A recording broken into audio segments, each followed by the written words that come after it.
what you just said about how it affected, permeated everybody's lives, Hmm. kids, students, teachers, adults, Right. everybody, in a way that, it's interesting as I've written this book and talked to people, editors about it and all, they kept saying teenagers and, college age kids wouldn't really be. And it's like, oh, you have no idea how that Hmm. was everything that we talked about at that time. Even Right. I was 13, 14 during that time. That's all we talked about because Yeah. partially being in this area. But I can't imagine being a teacher Hmm. at that point and the kind of responsibility you would have felt. And Yeah. the so let's talk a little bit about because not that many people know, other than those who have known you for a long time, that you were a teacher, an English teacher, Yeah, it right? was. Yeah. Yeah. For I how was many? an English teacher and a swimming coach and editor of the alumni magazine and various other things. The fifth form junior class co-advisor, English department chairman. Thank you. I was a boy wonder English department chairman at St. Wow. Albans School. Yeah. I was Uh, going to say, you're not that old yourself at that point, were you?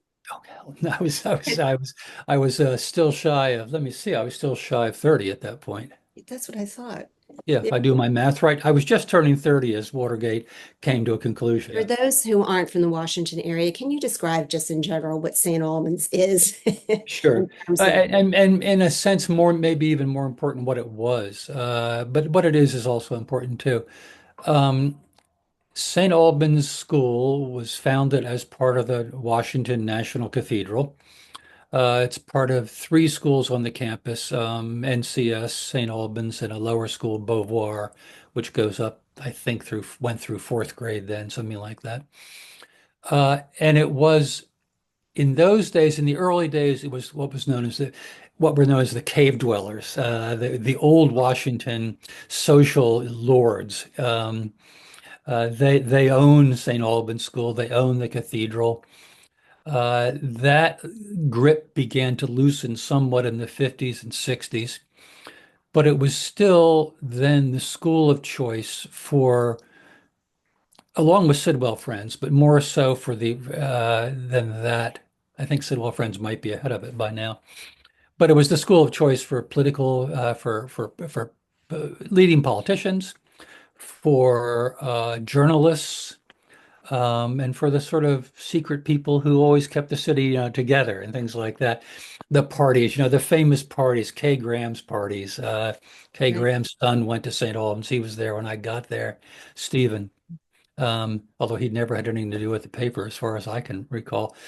But Interesting. let me see. So let's go now to Watergate, to the early 70s, I should say. 1973.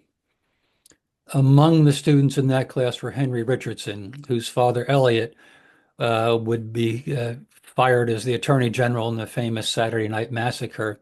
Chuck Percy's son, Mark. Chuck was a sort of leading liberal, moderately liberal senator from Chicago, I mean, from Illinois.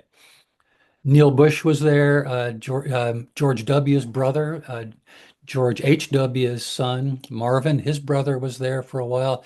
Teddy Kennedy's son was in the lower school. Mhm. Carl Albert's son, Speaker of the House, and I can go on and on. I Yeah. was counting them all up that you gave me. So you have three senators and Bush at that point was head of the RNC. Yes. Two congressmen, one being the Speaker of the House, these prominent journalists, and the Attorney General. That's And at some point earlier, Bob Holdem, H.R. Bob Haldeman's son, Hank, I think he graduated about 71 or 72. I double checked it. He did. You were right. He Okay.